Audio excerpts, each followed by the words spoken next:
sur le nazisme par les Alliés en 1945. Et nous sommes aussi en attente de quoi? Eh bien, en attente du pape, du nouveau pape. À tout de suite. Sud Radio Berkov dans tous ses états. Le fait du jour.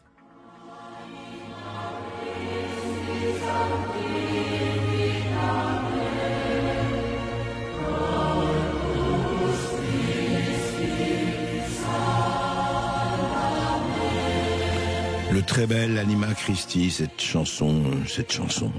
hymne presque, si vous voulez, du catholicisme. Et en ce moment, il y a 133, c'est bien ça, 133 cardinaux qui sont enfermés au Vatican et qui vont encore voter pour l'élection du nouveau pape, celui qui va remplacer le pape François.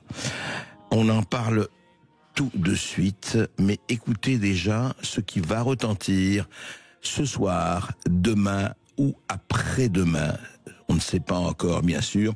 Il faut les 2/3, la personne choisie par les 2/3 des cardinaux. Écoutez ce qu'on va en tout cas entendre dans les tout prochains jours. Annuncio vobis gaudium magnum, habemus papam. Voilà, on s'imagine la place Saint-Pierre. On annonce ça, les applaudissements. Marie d'Armagnac, bonjour. Bonjour. Vous êtes journaliste, vous connaissez très bien Rome où vous avez vécu longuement.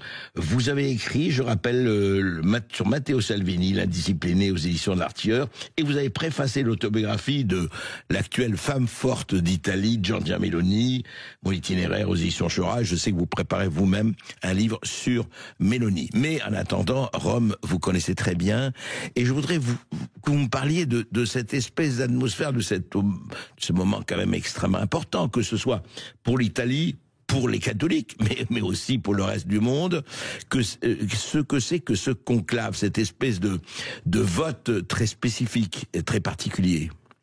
Oui, alors cette année, cette fois-ci, ce conclave qui s'est réuni pour élire le 267e pape, donc le successeur du pape François, mais aussi le successeur de l'apôtre Saint-Pierre. Cette année, c'est un conclave très très nombreux. Il y a 133 cardinaux électeurs, alors que la constitution apostolique qui régit cela, qui avait été promulguée par Jean-Paul II, s'était arrêté à 120. Mais bon, là, il y en a 133. Ouais, il y en a 133. C'est un record. Enfin, c'est un nombre record. Oui, non, c'est un nombre record parce que il faut savoir que le pape François, au long de ses 12 années de pontificat, chaque année a créé de nouveaux cardinaux. Ah ouais. Oui, d'accord. chaque année. Et peu de papes. Je suis même pas sûr que. Je crois que c'est le premier pape à l'avoir fait. En avoir créé autant. Oui. Oui. Et donc sur les 133, il y en a 108 que lui-même a créé. Alors, donc le conclave, les cardinaux sont rentrés en conclave, c'est-à-dire qu'ils sont maintenant coupés du monde depuis hier. Totalement coupés du monde. Totalement coupés du monde. C'est-à-dire qu'il y a même un dôme électronique au-dessus du Vatican. Il n'y a plus aucune communication possible depuis avant-hier après-midi. Et eux ne peuvent pas, par exemple, appeler de leur portable, etc. Non, les portables ne les ont plus avec eux. D'accord. Et donc ils vont le matin à la messe à la chapelle Pauline qui est dans le Vatican, qui jouxte la chapelle Sixtine. Oui. Et puis ensuite ils rentrent en conclave. Ils en ressortent. Et c'est dans la chapelle Sixtine. Oui. C'est ça. Ils en ressortent pour le déjeuner.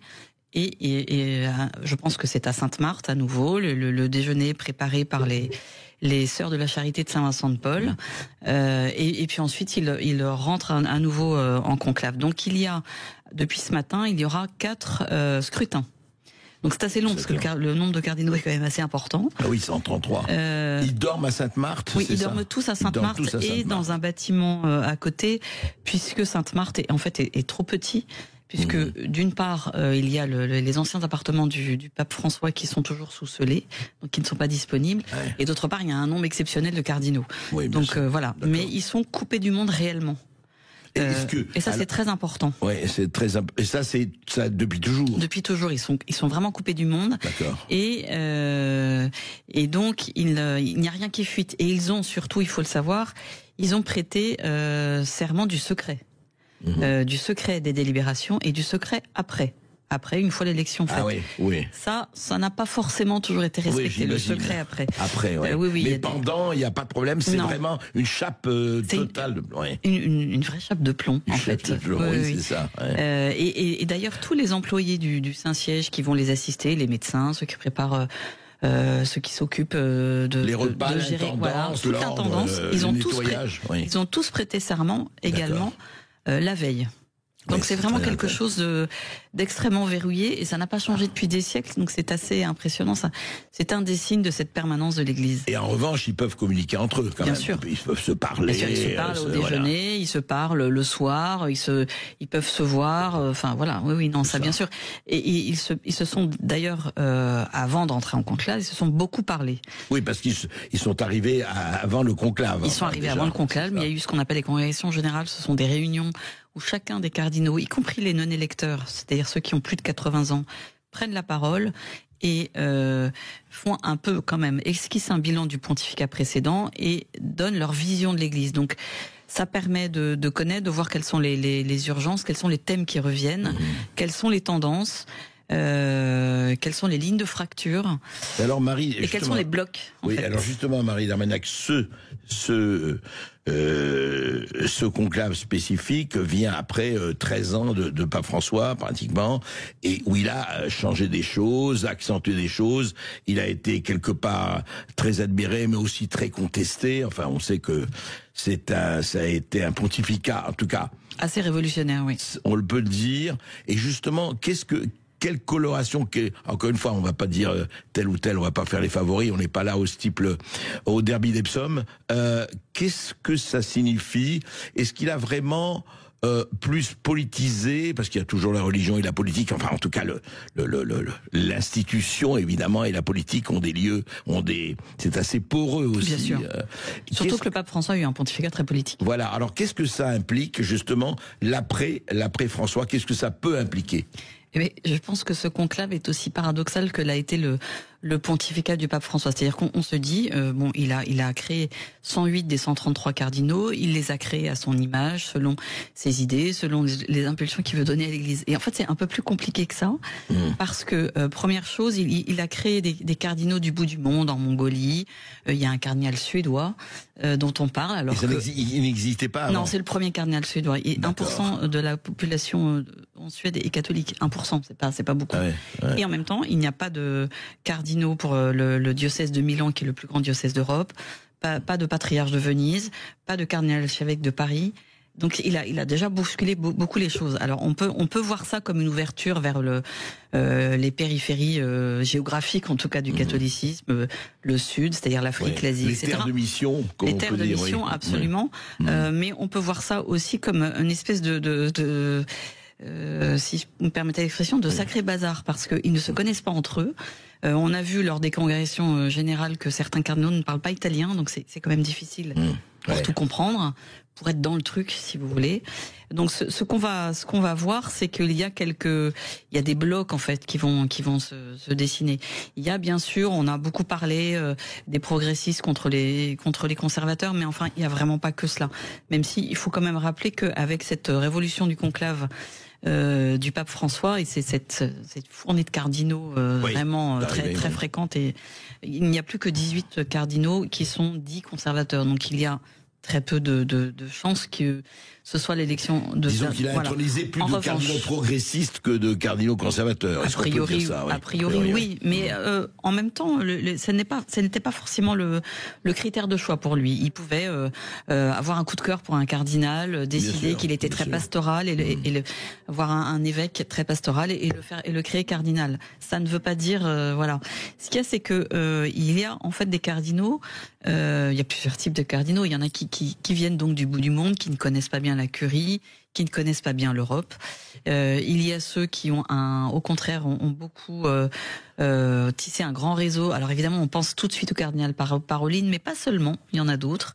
Un réseau très... Qui est le cardinal Parolin? C'est l'ancien secrétaire, enfin c'est l'ancien maintenant, secrétaire d'État. C'est le numéro 2 du Saint-Siège. Ça a été le bras droit du du pape François. C'est un cardinal italien, c'est un diplomate. Il a fait l'école des nonces, D'accord. qui est un peu Donc, l'école lui, du Quai il est un peu d'Orsay. en situation, je ne dirais pas de favori, on va pas, mais il est bien Quand placé. même, très Il est bien honnêtement placé, aussi. ouais. Après, il ne faut pas oublier que au conclave, on rentre pape et on en ressort cardinal. Donc on n'est pas à l'abri d'une surprise, comme ça avait été le cas pour l'élection de Jean-Paul II. La situation était un peu bloquée Bien sûr. et on avait été chercher un cardinal un peu de consensus ou de compromis. Donc c'est ça. Il y a des cardinaux qui ne sont pas papabilés, mais qui sont faiseurs de Oui, faiseurs de rois, si on peut faiseurs dire. de pape, comme on les faiseurs de rois. pape, ouais. voilà. Donc ça va être assez intéressant. Et curieusement, et ça c'est le paradoxe de l'après François, un dernier paradoxe posthume du pape François, c'est que ce conclave dont on avait l'impression qu'il l'avait verrouillé, est en réalité quand même assez ouvert. Parce qu'il y a aussi une constante qui est beaucoup revenue dans les congrégations, dans les thèmes abordés dans les congrégations générales, c'est l'unité de l'Église. C'est réparer quand même.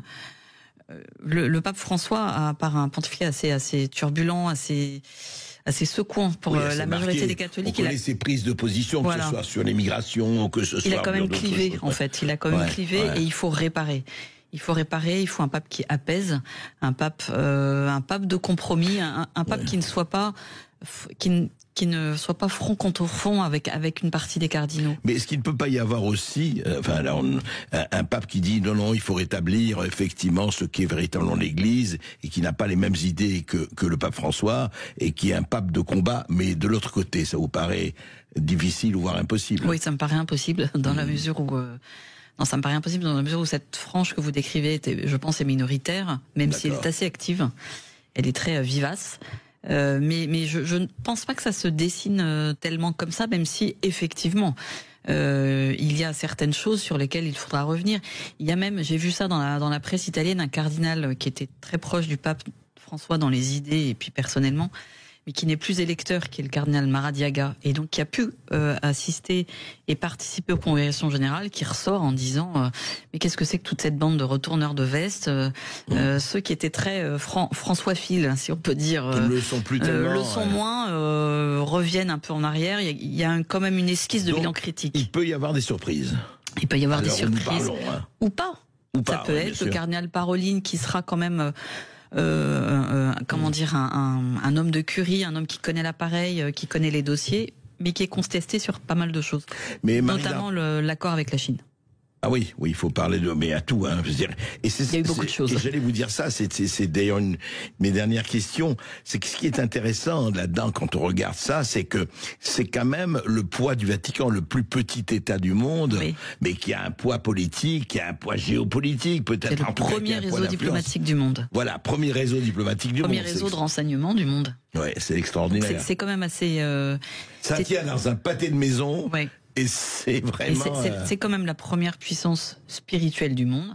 1,4 milliard de catholiques. On voit l'engouement médiatique qui a été quand même assez incroyable pour les funérailles du pape François. Oui, bien sûr. Avec le nombre de chefs d'État et de d'État, délégations oui. étrangères qui sont venus rendre leurs hommages à la dépouille du pape. C'est assez impressionnant. C'était vraiment la permanence de l'Église.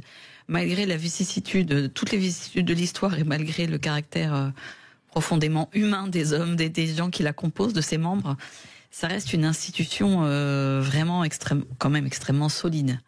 Même si, bon... Ouais, comme disait un célèbre romancier, Dieu a besoin des hommes, et là, visiblement, Dieu a besoin des cardinaux. Voilà. On va voir ce qui va se passer. Merci beaucoup, Marie d'Armagnac. Merci beaucoup, pour André vos Berkoff. éclaircissements.